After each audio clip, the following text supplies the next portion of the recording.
Het belangrijkste nieuws van Curaçao in het Nederlands. Extra Journaal. Vers van de pers. Welkom bij Extra Journaal. Fijn dat u weer kijkt. We hebben het belangrijkste nieuws voor u op een rij gezet. En we beginnen met het bericht dat de aanpak van de muggen in Piscadera doorgaat. Was vorige week voor de eerste keer opnieuw gesproeid. En gisteren gebeurde dat ook weer, omdat er heel veel muggen zijn in de omgeving. Het regende echter gisteren, dus daarom is het niet zo helemaal gegaan zoals gepland. Dus er zal binnenkort waarschijnlijk weer gesproeid gaan worden. Het heeft onder meer te maken dat er verschillende grote broedplaatsen zijn in Piscadera. Die zijn ook al aangetroffen. Daar zal echt op gericht worden, daar zal vaker op gesproeid worden. Maar de bedoeling is dat men gaat proberen om te zorgen dat de muggen, die heel veel overlast veroorzaken in Piscadera en in Charo, zullen worden aangepakt. Negatief resultaat SBAP. Dat is een bericht dat vandaag in de Extra staat. De Stichting Overheidsaccountantsbureau die heeft een negatief resultaat van 234.000 gulden. En dat komt voor een groot deel vanwege de kosten die zijn gemaakt voor een gameshow. En die gameshow zijn weer bedoeld om te zorgen dat mensen hun OB betalen. Dus het is een voorlichtingsshow geweest die veel geld gekost heeft. SBAP die zegt, we hebben een negatief resultaat, maar we moeten de bevolking blijven voorlichten. Dus in die zin voorzien ze geen problemen als de overheid ook dadelijk het jaarverslag onder ogen krijgt en ziet dat er een groot negatief tekort is. Aanklacht tegen verdwijnen geld bij TCCA. Dat is de taxiorganisatie op Curaçao. Die bestaat een jaar of 2. Er zijn 70 leden. Die betalen $100 om ervoor te zorgen dat ze lid zijn, dat hun belangen worden vertegenwoordigd. Maar ook dat ze een radio hebben waarmee ze contact met elkaar kunnen hebben. Maar dat innen van het geld en de besteding, daar zijn nu klachten over gekomen. En er is een aanklacht ingediend bij het Openbaar Ministerie, omdat volgens sommige leden het geld niet naar de juiste doelen gaat, dus wordt weggenomen. En omdat er sprake is van een dictatoriaal bewind. We weten nog niet precies wat zich allemaal afspeelt binnen die organisatie. Daar zal binnenkort wat meer duidelijkheid over komen. Maar in ieder geval is er een aangifte bij het OM gedaan. Bus tandheelkundige zorg opgeknapt. Dat is een paradepaardje van de overheid, omdat enige tijd er geen bus voor tandheelkundige zorg was op Curaçao. Maar er zijn verschillende mensen en instellingen geweest die bij hebben gedragen. Onder meer bij de gevangenis is er daadwerkelijk gratis hulp geboden. De bus is opgeknapt.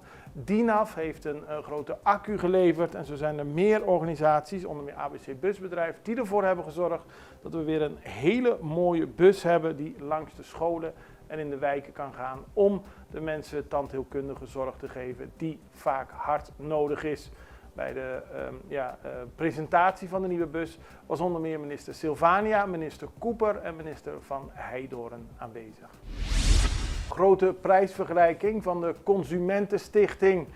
Veel mensen klagen over de prijzen in de supermarkten en de Consumentenstichting heeft bij 15 verschillende supermarkten een grote prijsvergelijking gedaan van 100 producten. Daarbij is gekeken waar die producten het goedkoopst zijn en daarbij komen dus producten van Centrum Mahai en Centrum Piscadera het beste eruit, omdat daar het groot deel van de producten 30 op de goedkoopste wijze aangeschaft kunnen worden. De Consumentenstichting zegt niet dat mensen naar die supermarkten moeten gaan, maar ze kunnen op die manier, als prijs de enige reden is om dingen te kopen, goed in de gaten hebben waar de producten duurder en goedkoper zijn. Man opgepakt op verdenking ontucht. Er is een 22-jarige man gisteren op zijn werkplek aangehouden. Hij wordt verdacht van ontucht met een minderjarige op die werkplek. Hij zit voorlopig vast en de zaak wordt verder onderzocht. De zaak is al onderzocht door de politie die zich speciaal met ontuchtzaken bezighoudt. En de Extra meldt dat het aantal gevallen van seksueel misbruik aan het toenemen lijkt. Bijna wekelijks moeten mensen zich voor de rechter verantwoorden en er wordt hard aan gewerkt om de daders op te pakken.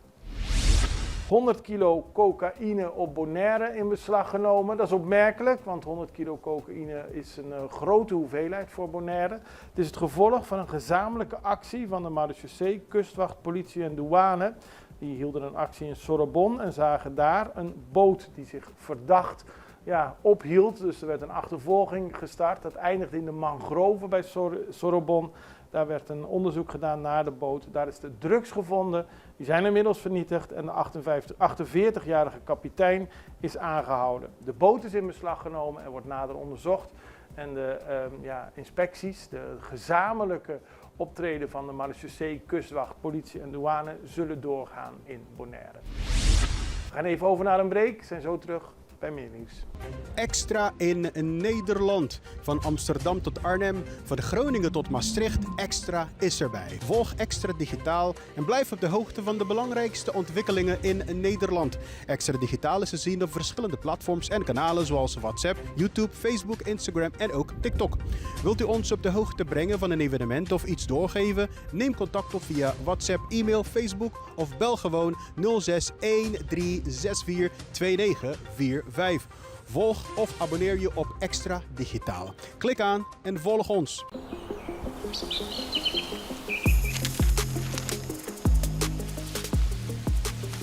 Welkom op Curaçao, een van de mooiste eilanden in de Caribiën. Een ware parel. En het is een eiland waar je van heel veel zaken kunt genieten. Van de natuur, van de zee, van het eten, van de mensen en zoveel meer.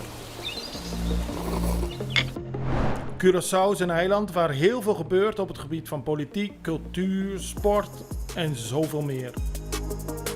Een Extra Journaal brengt het belangrijkste nieuws van Curaçao. Maar we hebben ook aandacht voor al het nieuws op Bonaire en Aruba en op de bovenwinden, Saba, Sint Maarten en Sint Eustatius. En we belichten al het nieuws van alle kanten. Het nieuws is duidelijk, actueel en vers van de pers. Extra Journaal, elke werkdag op Salto.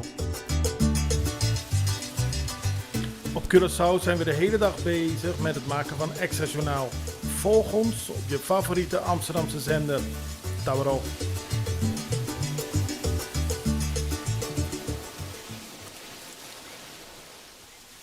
Nou, dan beginnen we in Nederland. De zaak van Jamel Lomp heeft in 2023 veel aandacht gekregen, omdat die man een bewaakster in de Albert Heijn in Den Haag had doodgestoken. Maar die bleek een heel verleden te hebben van gewelddadigheden en eigenlijk een gebrek aan de juiste hulp.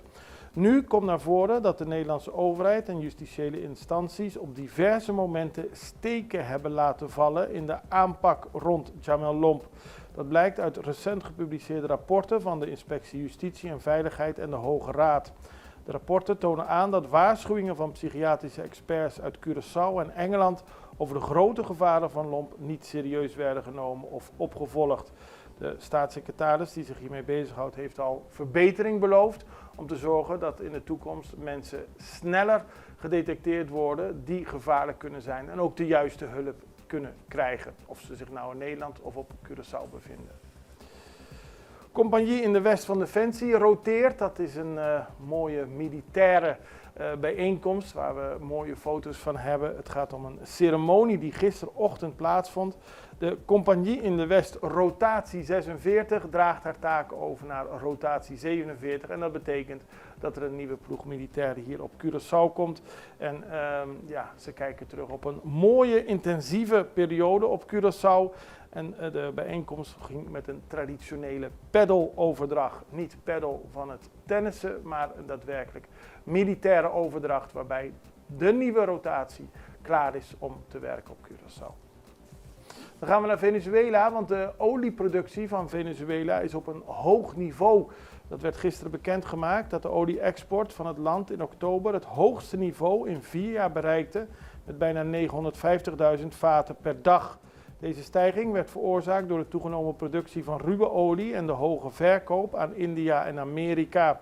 Het is goed nieuws voor Venezuela, want het aantal olievaten is flink gestegen. Het gaat nu om 947.000 vaten die totaal worden geëxporteerd per dag. En dat zorgt ook voor meer geld in het laadje van het Zuid-Amerikaanse land. We blijven nog even bij Venezuela, want president Maduro heeft gereageerd op de verkiezingen die momenteel gaande zijn in Amerika.